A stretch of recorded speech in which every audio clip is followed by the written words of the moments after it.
Blue federation के अध्यक्ष एवं प्रदेश भाजपा महामंत्री त्रिलोक कपूर ने धर्मशाला में पत्रकार वार्ता के दौरान कहा कि 5 राज्यों के चुनाव नतीजों से स्पष्ट हो गया है कि राष्ट्रवाद की जीत हुई है और षड्यंत्रकारियों की हार हुई है। उन्होंने कहा कि इन चुनावों में प्रधानमंत्री नरेंद्र मोदी के मजबूत नेतृत्व और कल्याणकारी योजनाओं के ऊपर लोगों ने अपनी मुहर लगाई है। कपूर ने कहा कि इससे स्पष्ट हो गया है कि प्रदेश में भी आगामी विधानसभा चुनाव में भाजपा का आना तय है। उन्होंने कहा कि 5 राज्यों के चुनाव कोई करिश्मा नहीं है, बल्कि प्रधानमंत्री नरेंद्र मोदी के काम का करिश्मा है। उन्होंने कहा कि यह एक मजबूत नेतृत्व का करिश्मा है। कपूर ने कहा कि देश भर में भाजपा के सरकारों की रिपीट का जो सिलसिला शुरू हुआ है वह हिमाचल प्रदेश में भी जारी रहेगा। भाजपा महामंत्री ने कहा कि कांग्रेस नतीजों के बाद मूर्छित हो गई है और उसे समझ नहीं आ रहा है कि अब क्या करें। भाजपा महामंत्री त्रिलोक कपूर ने कहा कि मुख्यमंत्री जयराम ठाकुर ने प्रधानमंत्री के नक्शे कदम पर आगे बढ़ने का प्रयास किया है। ब्यूरो रिपोर्ट, धर्मशाला। ये जो हाल में ही 5 राज्य के चुनाव का परिणाम आया है, अगर इसको मैं संक्षिप्त में कहूँ तो ये राष्ट्रवाद की जीत हुई है और षड्यंत्रकारियों की हार हुई है।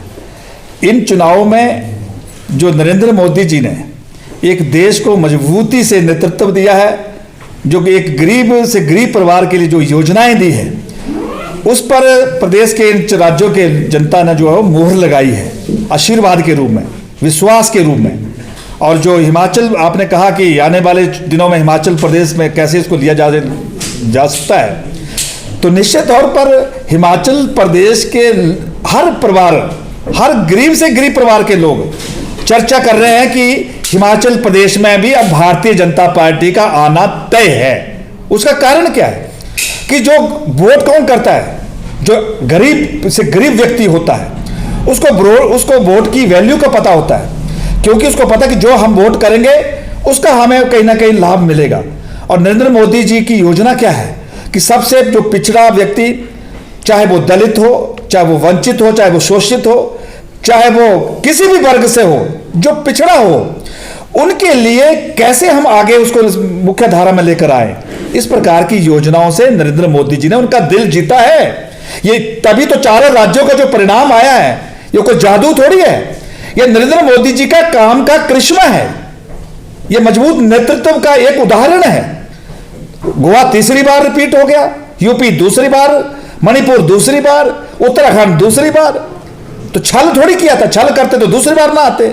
ईमानदारी से सेवा की है। और हिमाचल प्रदेश में भी ये जो श्रृंखला चली है रिपीट इसकी पुनः वापसी की, उसमें हिमाचल प्रदेश भी जुड़ने वाला। गुजरात तो पहले से जुड़ा है, हिमाचल प्रदेश निश्चित तौर पर, मैं आपको आज विश्वास के साथ कह सकता हूं कि कल के चुनाव परिणाम आने के बाद हिमाचल प्रदेश की जनता गदगद हो गई है कि उनके अंदर एक जो संशय था कि क्या जो मोदी जी की योजना है सच में उनको, बाकी जो राज्य उनको भी लाभ मिला कि नहीं मिला है, स्पष्ट हो गया है, उनको लाभ मिला है। और हिमाचल प्रदेश में उसका लाभ जो मिलेगा उसका परिणाम आपके सामने आएगा। कांग्रेस कल से पूरी तरह मूर्छित हो गई है। समझ नहीं आ रहा है कि किया करे तो करे क्या, वो लोगों के बीच में बोले तो बोले क्या बोले। वो तो कहती थी कि उत्तराखंड में हम आ रहे हैं, पंजाब में हम आ रहे हैं, गोवा में भी हम आ रहे हैं, यूपी में बोलते हैं कि रिमोट की चाबी हमारे पास आ रही है। लेकिन वहां क्या हुआ? पंजाब में क्या हुआ आपके सामने है। कांग्रेस है कहां बची? एक अब रह गया इनका राज्य, राजस्थान। और महाराष्ट्र तो किसके सहारे पे चली, वो कभी भी जा सकती है। और राजस्थान में भी तैयारी है, जब चुनाव आएगा तो राजस्थान में वही होगा जो 4 राज्यों में हुआ है। और मैं आज विश्वास के साथ कह रहा हूं आपको कि 2023 के जब चुनाव होंगे तो देश का जो एक चित्र है, कहीं भी कांग्रेस नजर नहीं आएगी आपको। करारी हार तो नहीं मिली, हारे हम जरूर है, लेकिन हमारे कार्यकर्ताओं को उसके 2 कारण है। इसकी जो समीक्षा हमने की है, एक ये था कि हमारा कार्यकर्ता अति उत्साह में हो गया था कि मंडी हमने 4 लाख से जीती है, हारेंगे तो कितने से हारेंगे, एक बात ये थी। दूसरा कि जो चारों को जो सीटें में चुनाव हुआ है वो किसी न किसी नेता के निधन के कारण सीटें जो है उनमें चुनाव हुआ है। और वहां पर श्रद्धांजलि समारोह चले, मंडी में राजा वीरभद्र सिंह की श्रद्धांजलि समारोह चला। हमारा कांगड़ा में जो चुनाव हुआ वो स्वर्गीय सुजान सिंह पठानिया जी का चला, अर्की में भी वही चला।